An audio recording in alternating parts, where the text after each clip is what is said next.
Em 28 de fevereiro de 2025, o presidente ucraniano Volodymyr Zelensky entrou na Casa Branca com esperança em seu coração. Um acordo sobre minerais críticos, um passo rumo à paz e uma forte aliança Estados Unidos da América. Ucrânia estavam ao seu alcance, ele acreditava. No entanto, ele estava apenas adentrando em uma torrente de problemas. O que ele recebeu no Salão Oval, em vez disso, foi uma brutal enxurrada de acusações, condescendência, ultimatos. O líder de um país lutando pela sobrevivência, tratado como um mendigo, subestimado e humilhado. Desprezado. Com isso, a porta para o apoio dos Estados Unidos da América se fechou bruscamente. Mas eis o que o presidente dos Estados Unidos da América, Donald Trump, e o vice-presidente Juris Dr. Vance falharam em perceber. Zelensky estava sozinho apenas naquela sala. Além daquelas paredes, uma tempestade diferente se formava. Do outro lado do oceano, líderes europeus observavam e ouviam. E então eles responderam: alto e bom som. Vamos desmontar tudo isso.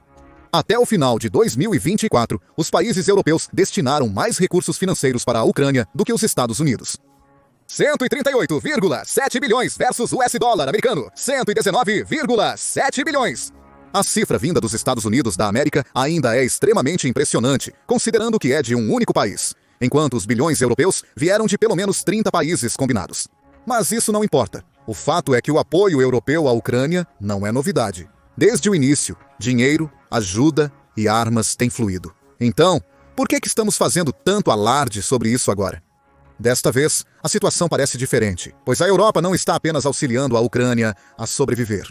Os líderes europeus estão deixando claro que essa também é a luta deles. E suas vozes estão mais altas do que nunca, sem esperar por Washington.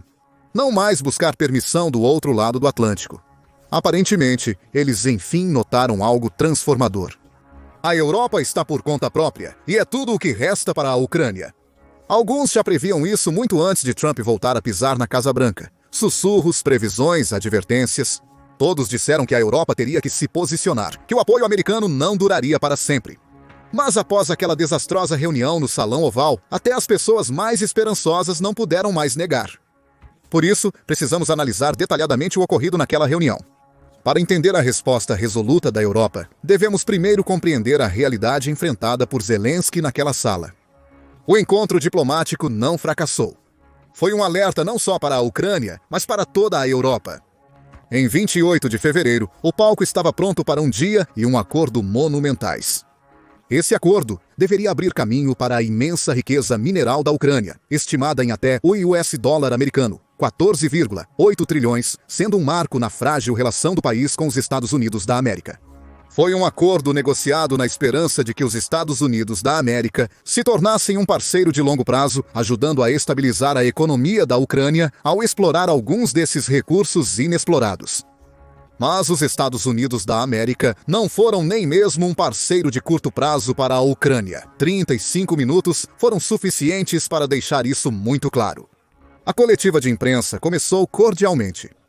Trump saudou Zelensky, aparentemente com palavras amigáveis. Palavras semelhantes foram trocadas por mais de meia hora, até chegar o momento que definiria para sempre essa reunião. A tensão se acendeu quando um repórter sugeriu que a Polônia estava preocupada com Trump se alinhando demais com o presidente russo Vladimir Putin. Trump afirmou que estava alinhado com os Estados Unidos da América e o bem mundial. Ele evitou críticas excessivas a Putin, sugerindo que isso não contribuiria para as negociações. Vance interveio, sugerindo que a diplomacia era o caminho para a paz.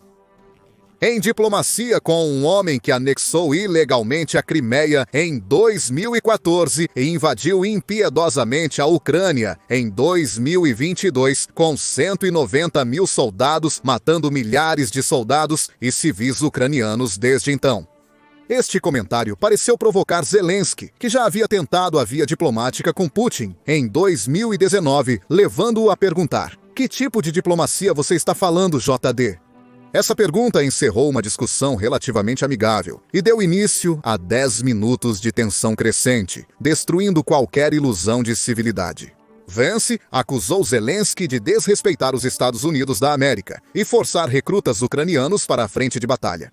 Ele também iniciou um longo discurso, exigindo que Zelensky agradecesse aos Estados Unidos da América por todo o apoio oferecido. Ficou claro que Trump e Vance queriam que o líder ucraniano se humilhasse, se curvasse às suas demandas de gratidão e admitisse que, sem os Estados Unidos da América, a Ucrânia estaria condenada. Como isso não ocorreu da forma submissa esperada, Trump recorreu ao seu típico manual de ataques. Com golpes afiados e comentários depreciativos, ele começou a menosprezar Zelensky, zombando de sua liderança, como se tentasse derrubá-lo apenas com palavras. Trump acusou o presidente ucraniano de brincar com a Terceira Guerra Mundial e não querer a paz. As palavras de Trump ecoaram suas postagens anteriores nas redes sociais, nas quais retratava Zelensky como um oportunista, sugerindo que ele queria a continuação da guerra para desviar fundos militares. Zelensky, preso nas garras dessa tempestade política, lutou para responder. Ele buscava a garantia de que a América permaneceria ao lado da Ucrânia, mas acabou recebendo apenas uma enxurrada de insultos. E então, sem aviso, a reunião acabou. Eu pensei que era o suficiente, declarou Trump enquanto a imprensa saía. A coletiva conjunta, símbolo de unidade, foi abruptamente cancelada. O acordo de minerais não foi assinado. Zelensky, atordoado e humilhado, foi escoltado para fora da Casa Branca. Ele nem sequer se despediu apropriadamente. Trump, sem hesitar, usou o Truth Social para acusar Zelensky de ingratidão e falta de preparo para a paz. Ele escreveu que o presidente Zelensky não está pronto para a paz se a América estiver envolvida. Zelensky emitiu uma declaração agradecendo ao povo americano, mas sem muito entusiasmo em suas palavras. O presidente ucraniano saiu da Casa Branca com o ego ferido e a dolorosa constatação de que só lhe restava a Europa. Pela primeira vez, essa verdade estava clara para todos. Os Estados Unidos da América haviam virado as costas para a Ucrânia, mudaram de lado, e a Europa teria que juntar os cacos. E a Europa começou a fazer isso quase imediatamente. Inicialmente, mensagens de apoio inundaram o 10 antigo Twitter. O primeiro-ministro da Polônia, Donald Tusk, usou sua conta com uma poderosa mensagem. Queridos amigos ucranianos, vocês não estão sozinhos. Petr Pavel, presidente da República Tcheca, declarou com resolução inabalável: estamos com a Ucrânia mais do que nunca. Europa deve intensificar esforços agora. Foi um apelo à ação, relembrando que o mundo deve focar na Ucrânia e que a Europa precisa se unir. O chanceler alemão, Olaf Scholz, afirmou que ninguém deseja a paz mais do que os ucranianos. Ele acrescentou que a Ucrânia pode contar com a Alemanha e com a Europa. O primeiro-ministro sueco, Ulf Kristersson, ecoou este sentimento com convicção. A Suécia está com a Ucrânia. Você luta não só pela sua liberdade, mas por toda a Europa. Suas palavras foram mais que uma declaração de solidariedade. Eles lembraram que a luta da Ucrânia era a da Europa. O presidente francês Emmanuel Macron foi bem mais direto. Macron deixou claro que a Rússia era a agressora no caso. Curiosamente, isso é o que os Estados Unidos da América se recusaram a fazer, após votarem contra a resolução da Organização das Nações Unidas, condenando a Rússia pela guerra na Ucrânia uma semana antes. Friedrich Merz, cotado para ser o próximo chanceler alemão, expressou solidariedade em tom igualmente severo. Nunca devemos confundir agressor e vítima nesta terrível guerra. Zelensky recebeu várias mensagens de apoio após o que especialistas denominaram intimidação no gabinete oval. O alvoroço foi intenso e repleto de uma força coletiva que exigia respeito por Zelensky e seu povo. Esses líderes se uniram não apenas nas redes sociais, mas também pessoalmente, um dia ou mais após o desastre no gabinete oval. Em 2 de março de 2025, uma cúpula crítica foi realizada na Lancaster House, em Londres, um edifício histórico usado para reuniões políticas de alto nível. O primeiro-ministro britânico, Sir Keir Starmer, descreveu a cúpula como um momento único em uma geração. Foi convocada para assegurar a unidade europeia e elaborar um plano de paz coordenado diante da incerteza crescente. Assim, líderes e representantes de mais de 15 nações ocidentais reuniram-se em Londres. Alguns dos participantes notáveis da Europa incluíram Zelensky, Tusk, Schulz, Macron, o presidente finlandês Alexander Stubb, a primeira-ministra dinamarquesa Mette Frederiksen, o primeiro-ministro italiano Giorgio Meloni, o secretário-geral da OTAN Mark Rutte, a presidente da Comissão Europeia Ursula von der Leyen e o presidente do Conselho Europeu Antônio Costa. A presença dessas figuras de alto nível destacou a gravidade da situação. A Europa precisava se unir para traçar um caminho claro rumo à paz. Zelensky aparentemente se emocionou com a resposta. Ele elogiou a cúpula, destacando que há muito não se via tal nível de unidade europeia. A cúpula reafirmou o apoio inabalável da Europa à Ucrânia. Foi uma declaração ousada de que a unidade da Europa não poderia e não seria fraturada diante da pressão interna e externa. E quanto às ações da cúpula em Londres? O evento teve 4 resultados-chave. Vamos analisá-los todos. O primeiro resultado focou em manter o auxílio militar fluindo e aumentar a pressão econômica sobre a Rússia. A primeira parte foi notável, porque Trump posteriormente interromperia toda a ajuda dos Estados Unidos da América à Ucrânia em 4 de março, afetando o 1 bilhão já aprovado, mas não entregue. Trump deixou claro que não retomaria a ajuda até que a Ucrânia demonstrasse maior compromisso com as negociações de paz, o que teve grandes implicações. Sem essa ajuda, a defesa da Ucrânia seria seriamente prejudicada.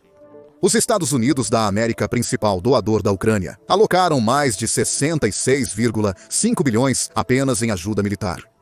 Sejamos honestos, essa jogada do Trump não surpreendeu. A Europa se prepara há tempos para isso, ou algo similar. Por esta razão, os líderes europeus prometeram manter o fluxo de ajuda militar.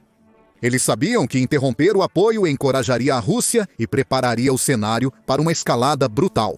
O Reino Unido liderou essa iniciativa. Entre 24 de fevereiro de 2000 e 22 e 31 de dezembro de 2024, este país destinou 8 bilhões 42 bilhões em ajuda militar para a Ucrânia, sendo o segundo maior doador individual na Europa. Starmer anunciou um acordo de 2 bilhões de dólares que permitirá à Ucrânia adquirir 5 mil mísseis de defesa aérea. Se você tem acompanhado a guerra russo-ucraniana, sabe que Zelensky tem insistentemente pedido por mais sistemas de defesa aérea há anos. Os 5 mil mísseis de defesa aérea serão os multiuso leves produzidos pela TALIS, uma empresa de defesa e aeroespacial. Eles serão fabricados em Belfast, Irlanda do Norte, gerando 200 empregos e mantendo outros 700 já existentes. Mas a ajuda militar é só uma parte da equação. O outro componente crítico, sanções. Com a economia russa já abalada pela pressão internacional, Starmer prometeu intensificar as sanções econômicas. O objetivo era maximizar a dor para a Rússia em seu esforço de guerra. Um ponto central da estratégia era confiscar bens russos bloqueados em bancos do Ocidente. Enquanto os líderes europeus ainda estavam divididos sobre as tecnicidades, Tusk estava irredutível. Ele defendeu a apreensão total de ativos, alegando que isso afetaria o centro do sistema financeiro russo e obrigaria Putin a reconsiderar sua invasão. Porém, muitos líderes temiam os possíveis efeitos em cascata no sistema bancário e na zona do euro. O Reino Unido e a Ucrânia assinaram 2 bilhões e 840 milhões, respaldado pelos ativos congelados da riqueza soberana da Rússia. Isso foi uma forma de assegurar que a Ucrânia continuasse se defendendo e responsabilizasse a Rússia. A Europa não estava apenas falando, estava agindo. O desfecho do segundo encontro em Londres foi crucial. Qualquer acordo de paz duradouro deve garantir a soberania e segurança da Ucrânia, com sua presença em todas as negociações de paz. Esse resultado é crucial, devido à identidade da Ucrânia como nação e às ameaças fundamentais que enfrenta. Não vamos amenizar. A guerra da Rússia contra a Ucrânia é nada menos que um ataque à própria existência da Ucrânia como um Estado soberano. O objetivo de Putin é claro, ele quer apagar a Ucrânia do mapa, não apenas controlar partes de seu território. O Kremlin tem repetidamente declarado que seus objetivos de guerra são a desmilitarização e desnazificação da Ucrânia, o que, sem a propaganda, significa tomar a independência e o governo do país. Tudo isso torna a soberania da Ucrânia inegociável. Nenhum acordo de paz pode ser considerado legítimo se não respeitar o direito da Ucrânia de permanecer independente, autogovernada e segura dentro de suas fronteiras internacionalmente reconhecidas. Do contrário, apenas facilitará invasões futuras e desestabilizará a região. Isso estabelecerá um precedente perigoso de que agressores podem alterar fronteiras pela força sem oposição. Para a segunda parte, a Ucrânia na mesa de negociações. Isso pode parecer óbvio. É claro que o país invadido deveria participar das negociações, mas não é o que está acontecendo. A história mostra exemplos de potências decidindo o destino de um país sem sua participação, sempre com consequências catastróficas. Imagine a Conferência de Berlim, onde impérios europeus dividiram a África como um bolo, sem nenhum líder africano presente. Qual foi o resultado? Décadas de domínio colonial, exploração e violência. Ou o Acordo de Munique, quando britânicos e franceses entregaram parte da Tchecoslováquia a Hitler em nome da paz, sem convidar os tchecos. Essa postura covarde apenas encorajou Hitler e levou a Europa direto para a Segunda Guerra Mundial.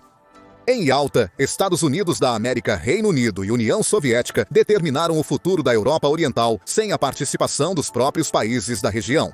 Stalin saiu controlando metade do continente, dando início à Guerra Fria. Essas histórias servem de advertência para a Ucrânia. Os Estados Unidos da América já pressionam o país para ser uma nota de rodapé histórica em vez de protagonista. Trump fez isso ao falar apenas com Putin ao telefone, e oficiais americanos se reuniram com russos na Arábia Saudita sem a presença da Ucrânia ou outro país europeu. A Europa quer impedir que isso continue acontecendo. A Ucrânia, como nação soberana, tem direito à autodeterminação. Qualquer acordo de paz sem sua participação seria uma injustiça grave para a Ucrânia e para os princípios de democracia e soberania, bases da ordem internacional. Mas apenas a presença da Ucrânia na mesa não basta. O país invadido também deve ter poder de veto sobre decisões que afetem seu povo, terra e futuro. Contudo, um acordo de paz atingido assim não seria o fim. É isso que o terceiro resultado do encontro em Londres aborda. Os líderes europeus se comprometeram a fortalecer as defesas militares da Ucrânia após um acordo de paz para prevenir invasões futuras. O motivo para isso é bastante direto. A Rússia já mostrou que não é confiável. O Kremlin já violou tréguas anteriormente e não demonstrou intenção de cumprir acordos que não atendam seus objetivos imperialistas. Portanto, a Ucrânia precisa de uma defesa forte, não apenas para hoje, mas também para o futuro, assegurando que nunca mais seja surpreendida por uma agressão. Mas o que essa defesa forte implica?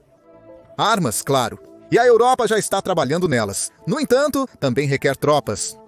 A ideia de que a Rússia honraria um acordo de paz sem uma forte dissuasão militar vigente é, no mínimo, otimista. O Reino Unido se comprometeu a enviar tropas de manutenção da paz para a Ucrânia, a fim de garantir o cessar-fogo. Suécia, Alemanha e outros países também sinalizaram disposição em fornecer tropas para uma força de manutenção da paz.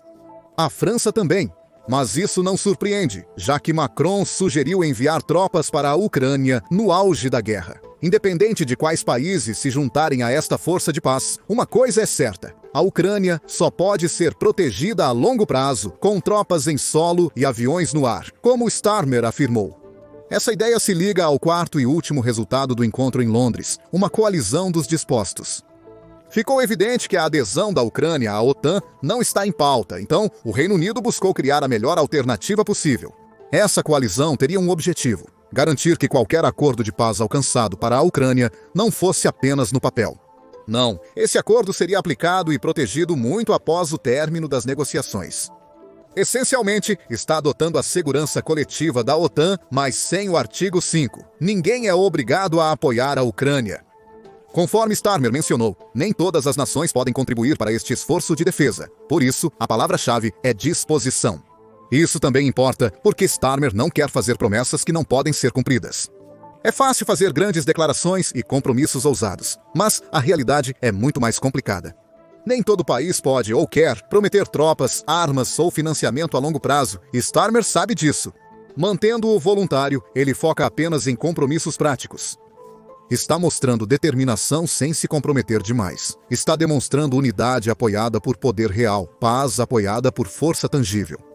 Líderes europeus continuam mencionando um acordo de paz para a Ucrânia com a participação ucraniana. Mas quem está redigindo este acordo?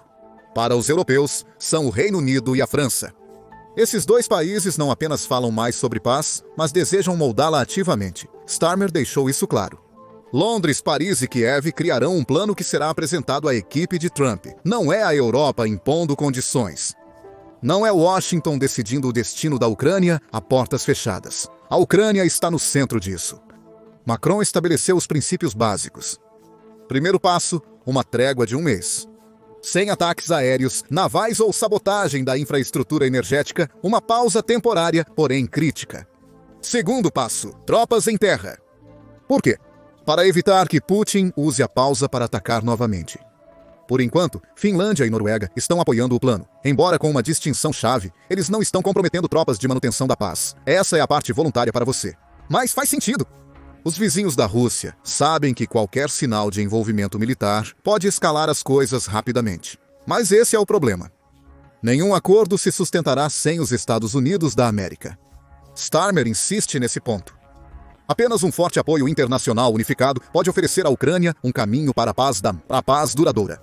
Caso contrário, a Rússia voltará a ameaçar a segurança europeia.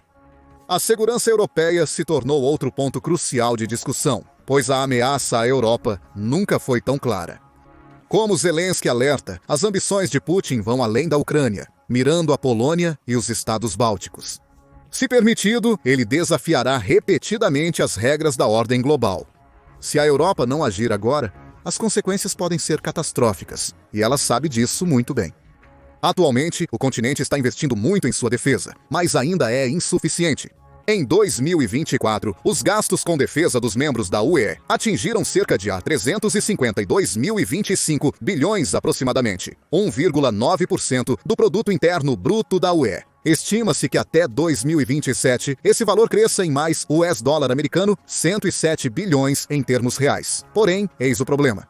O think tank europeu Bruegel estimou que a Europa precisaria aumentar seus gastos militares em cerca de US$ americano 270 bilhões para dissuadir a Rússia efetivamente.